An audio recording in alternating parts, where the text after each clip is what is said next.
Game da babban zaman taro da aka gudanar da shi wanda ya haɗa ƙasashe 119 na ranar 24 da watan Oktoba zuwa ranar 4 da watan na Nuwamba.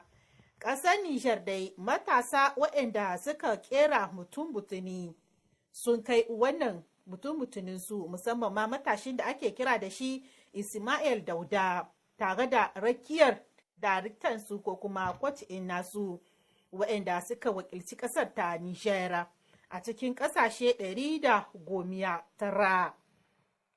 A lokacin da yake jawabin nasa ya ƙara da cewa abun murna ne gare sa game da wannan ƙirƙirar da suka yi na mutum-mutuni wanda yake shuka iri na abinci a cikin gona, kama hatsi, wake, masara da masu sauransu.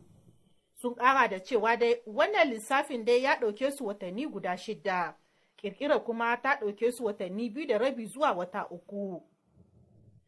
A lokacin da yake jawabin nasa, kwacin Ismail Dauda ya ƙara da cewa dai wannan wakiltar ƙasar Nijar da suka yi wakilta ce mai kyau, tunda a halin yanzu idan aka ba ƙirƙira da kuma muhimmanci za a samu a cimma manufa da aka sa a gaba, musamman ma kawo sauƙi a ɓangaren shuka iri noma.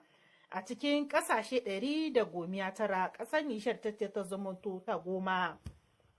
A dalilin haka waɗannan matasan tare da rakiyar shugabansu sun kawo ma ministan sadarwar ƙasar ta Nijar, Aji Ali Salatu, domin nuna musu mutum-mutunin da suka kera kuma suka wakilci ƙasar ta Nijar. Minista dai a lokacin da yake jawabin nasa ya ce abu ne mai kyau a halin yanzu da ake ƙoƙarin mai da ƙasar Nijar sabuwar ƙasa mai dogaro da kanta. Kenan wannan ƙirƙirar da matasan nan suka yi abu ne mai kyau wanda zai iya taimakawa. Ya ƙara da cewa dai a halin yanzu ƙasar Nijar tana da buƙatar masu lissafi, ɓangaren ilimi da ma ƙirƙira da sauransu. Ya ce da sunansa da sunan shugaban ƙasar Nijar da firaminista godiya mai tarin yawa, kuma suna tsaye-tsayin daka domin ƙara taimaka ma matasa don dogaro da kansu. Inda minista ya kai shinshina da ban girma da shagoran wa'annan matasa na nuna cewa dai ka zamanto shagora na gari, inda ka zamanto shugaba na 10 a cikin shugabanni da suka wakilci matasan a ƙasar ta waje. Ya ce wani abu ne mai kyau.